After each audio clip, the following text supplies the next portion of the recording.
Welcome to The Criminologist, the podcast dedicated to educating and entertaining our listeners. We bring you subject matter experts from around the world and share the latest and greatest evidence-based practices and interventions to help individuals desist from a life of crime and delinquency. We do so by painting an accurate picture of that journey from the perspective of the justice-involved individual. Too often, our perceptions of those individuals are tainted by media-driven caricatures created to sell newspapers or movie tickets. This adds little to a healthy dialogue as to how to best address criminality and the reintegration process. This podcast avoids stereotypes and biases in favor of the lived experiences of those we can best learn from. Now, please, welcome the host of The Criminologist, Joseph Arvidsson. Hello, and welcome to episode 95 of the Criminologist podcast. Happy to have you all with us today. Get out your listening passports, friends. We are traversing the Atlantic once again, heading back over to the Emerald Isle, the land of saints and scholars, Hibernia. Yes, friends, back to Ireland. Today, we are joined by Damien Quinn, connecting with us all the way from Galway, Ireland. Damien is currently employed as a social enterprise regeneration project coordinator at Galway Rural Development. He is also the director of Speire Nua. He's going to tell us all about that and so much more.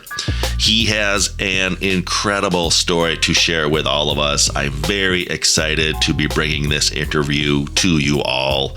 Please enjoy my conversation with Damien Quinn, joining us all the way from Ireland. And I will see you all on the other side.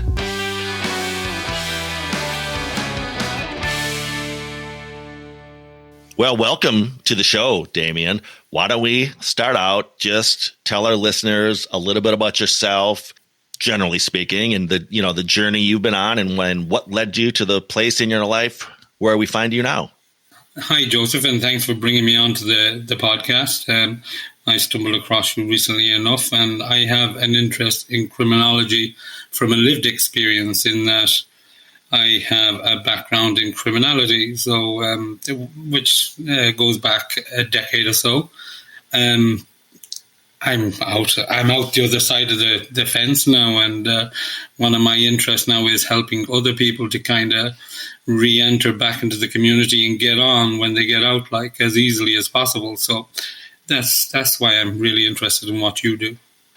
And as you were speaking, it reminded me of something that I've read in the desistance literature, that individuals such as yourself with lived experience who have desisted, there's almost this sense of, and I always struggle pronouncing this word, generativity, or this notion of sort of giving back. Yeah. So again, is that part of what drives you, would you say, Damien?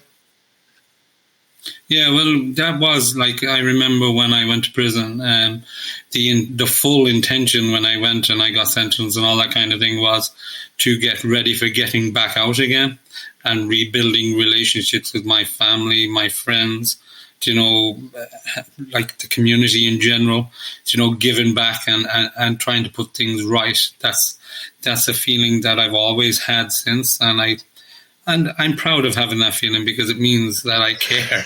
So it's about fixing what I've done wrong. So yeah, generativity. Yeah, it's a big part of who I am. In addition to that, or related to that, share some of your philosophy and practice around creating opportunities for marginalized people, including, of course, ex-offenders. Yeah, well, like that's the big thing, I suppose. Like in general, when you look at marginalized people, the vast majority of crime happens within them communities because there's lack of opportunity. People do things because they need to. It's survival out there, really, in some of their toughest communities. That's the only way to get by is living a colourful lifestyle. And ultimately, it's wrong, but it's just a way of life for an awful lot of people. We talked briefly about this before we began recording, but share your thoughts around we refer to them sometimes as certificates of rehabilitation. And I know there's a movement here in the United States around what's referred to as ban the box, or this notion that we should not be asking individuals, for example, on a job application if they're a convicted felon, which is what that whole ban the box stands for, is the box that says, are you a convicted felon? Because it's just so prejudicial coming out of the gate. So what is the sense of those types of movements over on your side of the pond? Well, there wasn't really a lot of stuff when I was getting out. Now, in recent years, there's all new government strategies. One in particular that I'd be fairly linked into is this working to change social enterprise and employment strategy. And that is around supporting, there's 46 recommendations and supports around entrepreneurship, direct employment and self-employment for ex-offenders, and it's a really interesting movement. But when you mention certificates of rehabilitation or an additional communication that employers look at, that's not in place at the minute. So what I am working towards is using an educational process, which is recognition of prior learning, and kind of tweaking it so that we can kind of document our journey to change and get that assessed and validated by probationers, by the police or the guards, as they're known here, and then certified that at this particular moment in time, this individual is on a pathway to change, and we can stand over that and please give them a chance, kind of a thing. So please keep us updated on that, or speak a little bit more of that if you would, because again, to your point, we really don't have processes in place reflective of an individual making those changes. What we do have in existence in Ireland is the Spent Convictions Act. The Spent Convictions Act will apply if you've got one conviction. It might be a public order offence, it might be a traffic offence, and it might be them types of things. But anything outside of those types of offences, and if you have more than two of them, you will always have to disclose your criminal convictions. Like, it's a life sentence. The spent convictions, if you do benefit of it, is it becomes spent after 7 years and you no longer have to disclose it. But the Spent Convictions Act is irrelevant to 99% of ex-offenders, so now it's under legislative review at the moment, and they are looking at kind of expanding on that. But the range of offences is so broad, it's very kind of hard to know what isn't a really bad one and what is a really bad one, to differentiate between the two. So, and to your point, there's really nothing there, or not enough at least, to differentiate between individuals. I often joke around that we really don't have words in the English language reflective of someone whose journey is, again, reflective of desistance. The closest we come, I think, at least, as we talk about, well, you're an ex-con or an ex-offender. But again, that's hardly a ringing endorsement that somebody has desisted from crime and should be welcomed back into the community, or at least into the employment pool. So I think what you raised, Damien, it speaks to the fact that this is more societal as well. And it really is a bigger issue about getting out of this really binary approach, this sort of us-them approach we take to justice-involved individuals. Yeah, well, I suppose when I got out, in prison, the education and training that is in prisons here in Ireland is every bit as good as the education and training that's outside. I made a point. I knew I was going to be in there for 3 years. I rationalized in my head that it takes 3 years to go through college, So I said, that's the way I am going to use this time. And I was really encouraged in prison because I was doing really, really well inside. Get outside then, and that's all. It comes across as pretty pointless because you have a label that follows you. You have these list of historical things that will never change, even though I have. And you have to declare that when you're going for a job, when you're going for insurance, when you're going for a volunteering role, when you're going for to start your own business, when you're trying to leave the country, all of these different steps you take, even going for education and, getting into college, criminal convictions can prevent that. Interestingly, there has been a movement in Maynooth University. It's called Unlocking Potential. They've just launched the website there recently, and they are changing their policies around kind of to enable people with convictions to access to education, because they are starting to recognize that apart from the obvious, the basic human needs like accommodation, somewhere to start from, education and employment are really building blocks to a journey of desistance, and we've a bit to go yet, but it's good that they're starting to think about, the challenges of breaking a life of crime. Yeah, as you said, we've made some steps, but a long way to go. And again, without getting too depressing, it is really telling to look at these systemic barriers we put into place to thwart the reintegration process. It is so counterintuitive, and I know I'm preaching to the choir on this, Damien. The interesting thing is, like, that act is there for a very valid reason.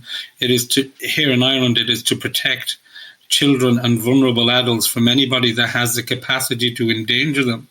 Now, I know from the prison population here and from personal lived experience that maybe 1 or 2% in its entirety are those type of people that would be a risk to children, vulnerable adults, and themselves, And for the most part, people are generally nice people. They might make some big mistakes in the moment or out of desperation or all them types of things, but for the most part, people are generally nice people. There was an interesting saying that was used one time. There's a little bit of bad in all the good people out there, but there's also a little bit of good in all the bad people too. So, I think people just kind of need to think, about the challenges, maybe the life that somebody was living, the circumstances that prevail in people's lives. Not everybody gets the same break in life, and people start from different stages and things like that. But the big thing I would like to kind of see happening is a situation where society in general accepts prison as a place that is where the punishment takes place, and then gives an end date on the punishment, and that people are not punished secondarily in the community because they have a label they can't shake, Yeah, I don't know if you have ever seen the brilliant documentary, The Road from Crime, but when they speak in the documentary to someone with lived experience, the quotation that really resonated with me was when this individual said, "For me, the punishment started after I left prison." Yeah, and I 100%, 100 and million % agree with that statement, because prison for me was the easy part. It was a way to escape the madness that I was living at the time. I was involved in drugs and I was involved in violence. I found homelessness when I got caught with all the drugs and that type of thing. And my life, my friends, everything just disappeared. And I remember saying one morning, I just cannot wait to get to prison because I'll be away from it all. I'll have security. I will have a space in which I can concentrate on myself without this outside noise going on. And I can plan. I can make a real plan for the future and make the most out of a bad time. I genuinely thought it would be nice to get there. And then when I got out then, the re-entry. I remember there was a process put in place by the courts where I was, at the end of my sentence, I was supposed to go into a rehabilitation centre, a drug rehabilitation centre. And I was watching the news. It was Christmas time, and on the news they announced that funding had been cut for this particular probation centre. And then my re-entry plan changed. I got a bus pass, and a bus pass and the price of a B&B for a night, and that was kind of it. Go on. So there was I feel that it might have been better to go the other route and do the whole rehabilitation piece after prison. It might have helped me get back into living outside again a bit more. I'd have had a few wraparound supports. It wouldn't have been just bang, you're out, and then start, Yeah. But it was the way in which it panned out. But I would be an advocate of kind of like having a space, a bit in between, a buffer to get you ready for starting over again. When you were speaking earlier, Damon, and you were noting that you realize, hey, there's a reason we have these policies, laws, and statutes, because there are dangerous individuals in the criminal justice system. I was thinking to myself, that's true, but unfortunately, we tend to base our policy on sort of the extremes. And to your point, you're not Jack the Ripper. But again, a lot of times we take the approach that everybody coming out of prison is Jack the Ripper, and those folks such as yourself, whom are reflective of the vast majority, sort of get caught up in that overreach, or for lack of a better term. Hey, let's talk about your current role as Social Enterprise Regeneration Project Coordinator at Galway Rural Development. Tell us all about that, and if there even is such a thing, Damien. What does an average day look like in that role? I know you're in the office now. What's an average day look like? Or again, tell us all about your current role. Yeah, well, I started with Galway Rural Development just before Christmas in November. I am a Social Enterprise Regeneration Project Coordinator, and what that is, it was a COVID support that was funded by the Dormant Account Funds and by the Irish Local Development Network. And basically, in my role, we provide training supports to help social enterprises move their offerings online. So there's a number of different type of business functions, such as digital marketing, procurement, fundraising, human resource management, corporate social responsibility, and those types of workshops are ongoing. And really, social enterprises in general, they are organizations that solve social issues and support the most marginalized communities and people across Galway, Mayo, and Roscommon. And I started studying business. And when I got out, then I started studying with Equal Ireland, and I started studying business and community development. And I fell in love with the community development side of it, and that's how I found myself working in this sector. It's taken a while to get here, but it is tying back into that whole generativity, the desire to give back, and it fits me like a glove, and I love it. So, yeah, that's what I do in my day-to-day. I just recently, shame on me, became aware of that term that you just referenced, social enterprise. Maybe for my listeners who are not as familiar with that, can you maybe expand again on, you touched on it briefly, but what a social enterprise is versus a traditional business model, CEO, et cetera? Well, a social enterprise is an organization where all profits or surpluses, we call them surpluses, are reinvested into solving the social problem that it was set up to begin with. So, as I mentioned earlier, like the Working to Change social enterprise and employment strategy sets out to kind of what they're looking to do is link in ex-offenders or ex-cons, as you call them back there, with organizations that they're not your standard private business. Like a standard private business does not have the resources or experience to deal with the complex needs of somebody trying to re-enter into society. So a couple of examples of social enterprises here in Ireland, one in particular, it's an interesting name actually, it's called Mugshot. And it's a coffee shop. So these guys go there, they are ex-offenders, and they're trained to be baristas, and all profits go back into developing other types of businesses. So ultimately, like cooperatives work the same way as well, like, social enterprise and cooperative organizations. They are designed in a way that nobody is extracting profits from the business. There's none of that. All monies made are going back into social outcomes. So that's basically, in a nutshell, what they do. And we certainly could use a lot more social enterprises, that's for sure. I am also intrigued by your work with Speire Nua. You taught me a little Irish dialect earlier today, mentoring people that are recovering from difficulties with offending behavior. Share a little bit of your work again with Speire Nua, and maybe even translate that for our audience as well. Yeah, well, Speire Nua is Irish for New Horizon. So every day we get a chance to do something better be a better person than we were yesterday. So that's kind of the notion of a new horizon that I have. Now, it's an idea based on the journey I discussed about the difficulties of trying to secure employment, trying to secure a house, all the no's, and trying to be resilient around the no's.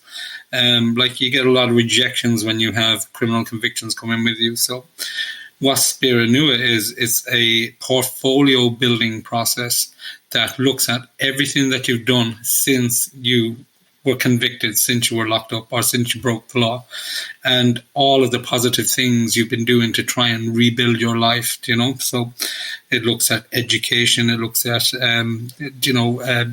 being clean from drugs, engaging with certain services, engaging with workshop programs, all that kind of thing. And then where we're at now is we're trying to get a place where people in the criminal justice sector are setting their benchmarks. And this portfolio will demonstrate that these benchmarks have been hit.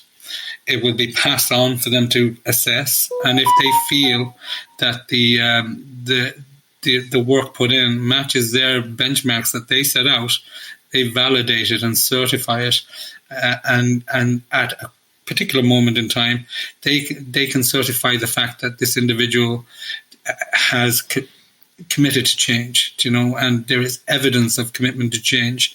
And at this current point in time, they are on a journey of recovery, and they have earned their chance to start again. I absolutely love that, Damien. I absolutely love that. We sadly have a sort of bizarro world approach, I think, with justice-involved individuals where we're meticulous about noting their failures in life. Shad Maruna talks about this in terms of degradation ceremonies. So again, if you think of someone's journey, a justice-involved individual, again, we're great at memorializing their first arrest as a juvenile, or their first out-of-home placement as a juvenile, or they finally were certified as an adult, and then their first official probation violation hearing in court, and then off to prison. But again, all of these benchmarks that we're measuring are reflective of the individual's failures in life. And then once they get out of prison and or complete their term of supervision, there aren't even mechanisms in place to measure, as you just highlighted, well, what steps am I taking out of my life of crime now?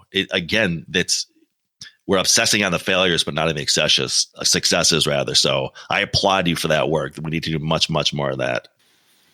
Yeah, well, like in fairness, I owe a lot of that to, there's a lady here, she's Siobhan Cafferty. I was going to walk away from education when I got to my level 8, because I was, after getting a job as a night manager in a distribution company, like I had demonstrable work, and I was looking for a day job, and I couldn't get it anywhere because the vetting kept letting me down.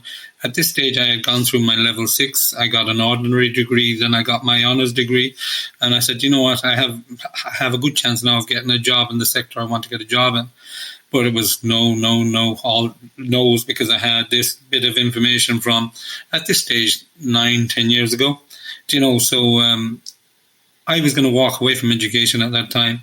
Now, what happened was I went to an open day for a master's in cooperatives and social enterprise, and I heard a story of Siobhan Cafferty. She wrote a paper called A New Way Forward, which specifically looked at getting violent ex-offenders or ex-cons back into the workforce. So when I heard that, then obviously it totally resonated with me, and I reached out to her, and I went ahead and I'd done the same masters. And she is a part of the development of the Working to Change social enterprise and employment strategy, but also she got me to facilitate the first of its kind focus group for the Department of Justice with people like me with lived experience around the perceived barriers and real barriers. And we're waiting the outcome of all of them surveys now, but it was the first time the Department of Justice here in Ireland actually asked the people in the system, what do we need to fix? So it's amazing like that. I found my way into that, but it's great. It's great. Like, it's great that they're actually taking the time to see what needs to be fixed, because they're ultimately accepting that it is a broken system and it needs work. And unless they start kind of engaging with the people that are living that life, they're never going to fully understand it or fix it. Yeah, I've often noted to that point, Damien, that individuals with lived experience, those are the true, quote unquote, subject matter experts. And we really need to start leveraging that expertise a lot more than we have in the past. To that end, Damien, I know you've referenced your past struggles with addiction. Broadly speaking, what works in current approaches to addiction and addictive behavior? And conversely, in your opinion and your experience, what doesn't work? Well, I suppose the big things you'd be looking out for is an individual that are saying, I can't do this anymore. It's really coming in on top of me. Everyone around me is suffering. It's that's when somebody realizes themselves that they need to do something and they need to fix it. For me, I lost everything. Like, I lost the clothes on my back through addiction, and I just said, this life isn't for me anymore. There has to be something better out there. And that's the switch that went off in my head. Like, I remember, I tried to, when I got out, I tried to move away from where all the offending happened, because there was a bit of shame attached to what happened. I felt like I had let down an awful lot of people and that type of thing. So I tried to move away. Do you know what it was? It was the biggest mistake I could have made, because I was accountable to absolutely nobody, and that went sideways. And then what happened then when I recovered from that, let's say, was I went home and I was accountable to the people that I cared about and that mattered. And that was a hook for change. That was a starting point. And if I had my time over again, that's the first step I would have taken. You often hear people saying that I'm going back to the same environment. It's going to cause me problems, that type of thing. But I tried to escape that environment. But what I realized was I could run as far and as fast as I liked, but I would never run away from myself, So it was me. It wasn't the environment. It was me, And once I made that decision, once I went back to the people that I cared about, and once I took on the responsibility of making things better, that's when it all started to come together. The one thing I would like to say, though, on that is that when I was dealing with probation, I always saw them as part of the police or part of the Gardaí, and somebody I couldn't be fully honest with. And when it all came to a head, and when I seen how hurt the probation officer was, I could see the hurt in his eyes, because I hadn't been honest with him, and he was really, really disappointed. There was a lot of learning in that for me, because I knew then that he genuinely cared about me as an individual. And but if I had known that when we were first engaging, that look, I am here to help. I'm not part of the police. I'm here to help you. I'm here for you, to bring you on this path. Maybe I would have been more honest. So I think we need to be clearer on the separation between the police and the probation service, and I wasn't clear on that. Chris Trotter's done a lot of good work out of Australia on this concept of role clarification. And to your point, Damien, he did a lot of work studying non-voluntary populations, for example, people on supervision. And he found out that the biggest common denominator for those who failed was that there was a misunderstanding around the role of that relationship. And I won't get into it now, but my audience can always reach out to me. He developed some tips and tricks for resolving that. But it's essentially the more the practitioner can do to take out the guesswork, to take out the ambiguity around the nature of that relationship, the more you'll see better results. And you just highlighted that when you talked about the fact that you weren't even clear on the nature of that relationship. And a lot of times, folks in probation and parole, we assume, oh no, Damien knows what my role is. No, he doesn't. He doesn't know if I'm a police officer, a social worker, an agent of the court, a change agent. So again, that communication can go a long way. Hey, to that end, many at least of our listeners work in the field of probation and parole.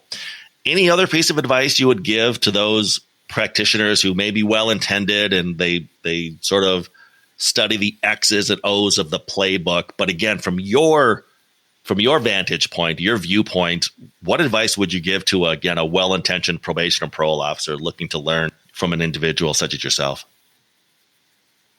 The big thing I think SWOT analysis is a really useful tool, like especially when you're going for a job. Like any ordinary Joe Soap would be, they would be speaking about their strengths and the opportunities they bring.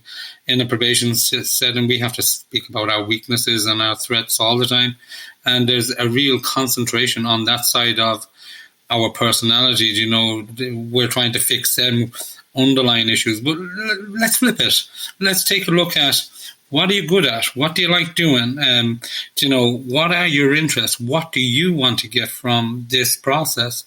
And working out a plan to kind of go that way, the positive way, rather than overemphasizing on things that we can't change, to things that have happened, and we can't take back, unfortunately. I absolutely agree. I train a variety of evidence-based practices up to and including risk needs assessments. And recently I've been challenging my trainees to go through that entire interview process and the entire conversation that we have with the client after the interview to review the assessment results without using the word risk.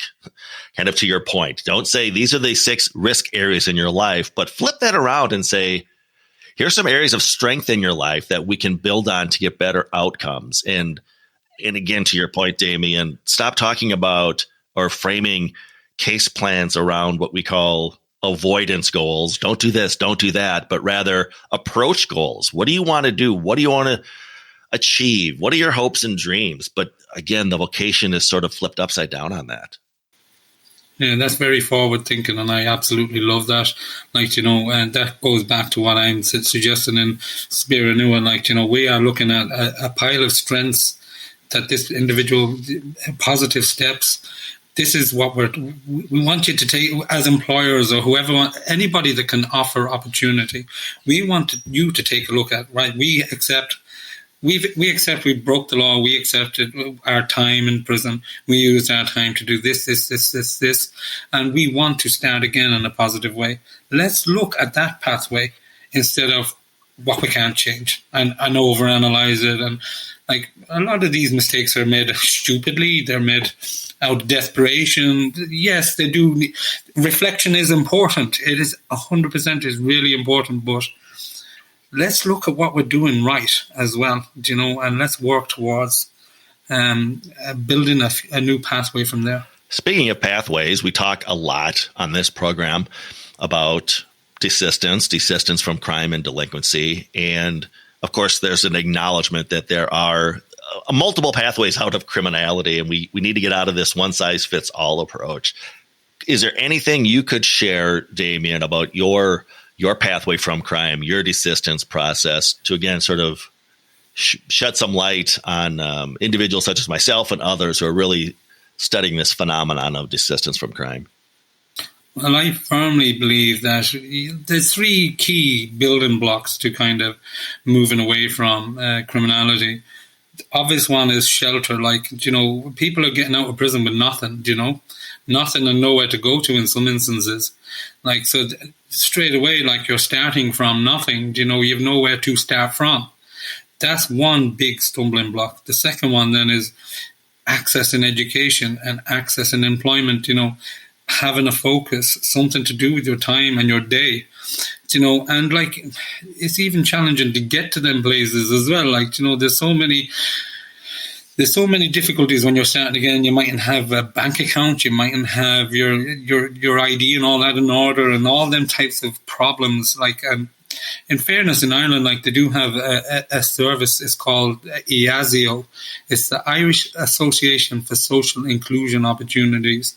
And to be fair, if it wasn't for them, when I was getting out, I'd have been back in, I'd say, within a few weeks, out of stupidity and desperation. So, but the key beginning for anybody is a place to start from, and something that they can hook into. Like they say, family as well and all that stuff, and family is important, but as an adult you need somewhere to kind of hang your hat, throw your hat, and a base, you know, to begin from. You're beginning again with nothing. Like it's a really difficult process. So I feel if there was more like kind of residential, kind of a halfway kind of in between place. I know there is hostels and some of them and not so successful because of drug use and violence and all that type of thing. But there's other good examples. Like I read something about Fresh Start Enterprises over there. Would you be familiar with that organization yourself? Yeah, we at least attempt to do a better job, as you said, with that sort of segue or mini reintegration from the institution, from prison to the community, and again, try to get as many of those buffers in place, for lack of a better term. Yeah, but like these would be like you'd be coming out to a house. The house or the centre would have low skilled work, you know, that type of thing. Nothing too challenging, but something to fill the day with, and that they could go out and then start getting used to living and working in the community slowly but surely, and then a situation then where they can move on from there then and progress and be picked up by employers that are engaging with this organisation. I feel something like that is worthwhile. I know Timpsons in the UK, have you heard of the Timpsons in the UK? They're a key cutting service, but they've loads of different products and services, but they actually go into the prisons and they provide training on this type of stuff that they do, and they have jobs ready for them then when they get out. You know, that's a really, really good example of that type of a thing working. So I can send you details on that. Yeah, please send me details. Unfortunately, the sad reality is because of funding shortages over here, those types of programs, residential facilities, halfway houses, as they're sometimes referred to, they're first on the cutting block. So again, it's sad that we don't have that capacity that we used to. Say, Damien, what's on the horizon for Damien Quinn? If I have you back on the show in a year or 3 years or 5 years, look into your crystal ball. Speaking of approach goals, what do you think we might be talking about in the future? I hope to be talking about having this Speire Nua completely up and off the ground, having it recognised nationally as much like a safe pass, like they have on construction sites. That this model would be a safe pass for employers to take on people with a negative background, you know, and a nationally recognised thing. I would like to see it extend out to the UK too, and link in with a lot of organisations out there. But I would also like to, I have plans to develop a Fresh Start enterprise as well. And basically that probation clients and SICAP clients, which is Social Inclusion Community Activation Program clients, that they would be building this for themselves and getting trade training and that type of thing is something I'm working on too. So I would like to say in 2 years we're well underway with that project too. So I have big plans, and without plans I'd have nothing to hook on to and keep on the journey I'm going on. So it's good to have a focus. Those all important hooks for change that you referenced. And you're right, the literature is reflective of that as well. Well, I'll have you back to talk about all of those things, most definitely. And in between, if you and I can work collaboratively to help you attain some of those goals, Damien, it would be an honor. I really appreciate your passion and your desire to give back and really the vision that you have. Thank you. Damien Quinn from Galway Rural Development, thank you so much for joining us today. Thank you, Joseph. A big criminologist thank you to Damien Quinn. Thank you, Damien, for augmenting my social capital. Great to have you in my orbit of connections. Hey, if you want to learn more of Damien Quinn, as promised, I'm going to pack as many links as I can into the episode description of this podcast for you all to do some more exploring, up to and including a link to Damien's appearance on the Two Norries podcast. If you are over in Ireland, I'm sure you're familiar with the Two Norries podcast. Damien appeared back on episode 44. The Two Norries also post their interviews on YouTube. So what I'll actually do is leave the YouTube link to that interview with the Two Norries podcast, where Damien touched on addiction, recovery, crime, desistance. You're going to want to check that out. Also, I'm going to leave links for as many of the following things as I can squeeze in related to Damien's work with Speire Nua. They've got a Twitter feed, which I am now following, and I encourage you all to do so. There is a Facebook page for Galway Rural Development, which I'm going to throw in there as well. And then other links around the great work that Damien and I referenced. For example, Unlocking Potential, prison training academies, working to change social enterprises and employment strategies, all sorts of cool stuff that Damien referred to me that I'm going to, again, pass on to you all. I encourage you to check those out. Quick reminder, friends, we are still looking to hear from you all from either side of the probation desk, whether you are a practitioner or justice-involved individual. We are asking that you please share your probation stories with us, the good, the bad, the ugly. You can check in by leaving a voicemail at 612-552-2566. If you feel you can send us a voice memo, you can also send us a Gmail. We set up a special Gmail account, probationcheckin@gmail.com. That's probationcheckin@gmail.com. If you are, as I said, a justice-involved individual, or if you have desisted from crime, we want to hear your probation stories. What was supervision like? Something that may not get captured in the dry data of recidivism rates, etc., etc. Again, a day in the life, if you will. We will be collecting anonymous phone calls from probation clients and probation officers all over the world. We really feel that communication is oftentimes at the root of making advancements. And as you all hear every week in the opening of this program, we like to paint an accurate picture of the journey from the perspective of the justice-involved individual. And that too often our perceptions are derived from media-driven caricatures, and we are really looking to remedy that. So again, share your probation stories with us by leaving us a voicemail at 612-552-2566, or you can send us a voice memo, an MP3 file, for example, to probationcheckin@gmail.com. Audio recordings should not include any specific names or locations. Those will be edited out if left by error. And these may potentially be used within a future podcast in our A Day in the Life segment we're hoping to launch here very soon.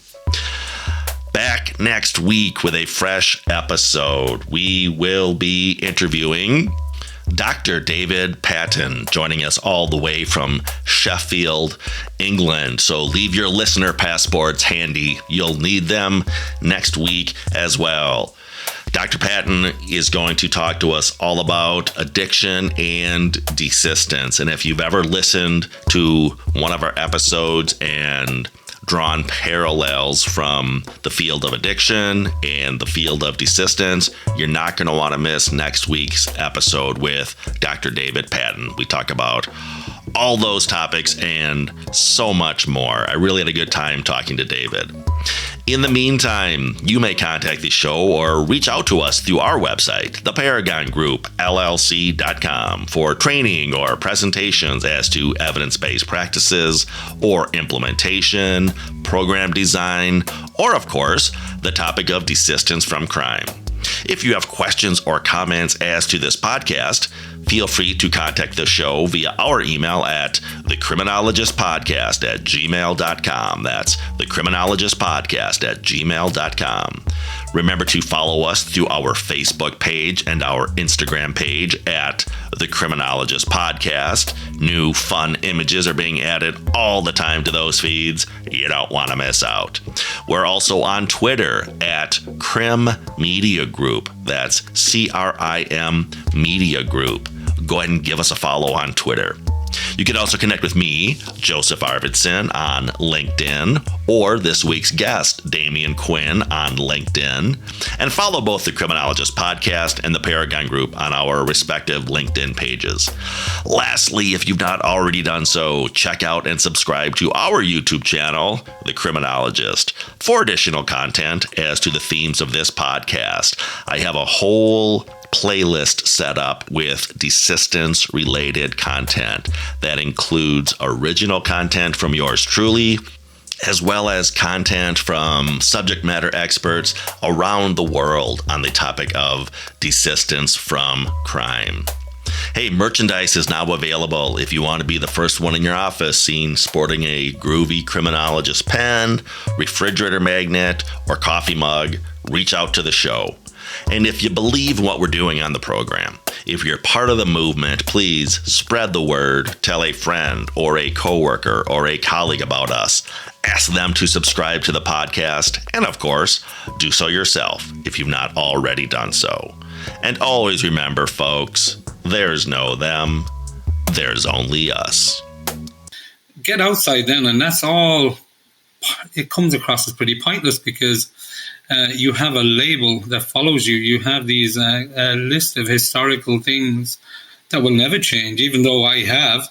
And you have to declare that when you're going for a job, when you're going for insurance, when you're going for a volunteering role, when you're going for to start your own business, when you're trying to leave the country. You know, all of these different steps you take. The Criminologist Podcast is a production of the Paragon Group, LLC. For speaking engagements, interviews, program design, or training opportunities, please visit us at theparagongroup.llc.com. If you enjoyed the show, you can find more content and videos on our YouTube channel, The Criminologist. Don't forget to like and subscribe. Both the Criminologist Podcast and the Criminologist channel are brought to you by the Criminologist Media Group. Be sure to give us a 5-star review, and thanks for listening. The thoughts, statements, and opinions of the host and cast members do not necessarily reflect the views of their employers and are those of the host and cast themselves. Any discussion regarding client statements, behaviors, actions, or crimes are purely fictional and are used only for the purposes of example. Any examples that could be deemed to be related to an actual individual or individuals are incidental.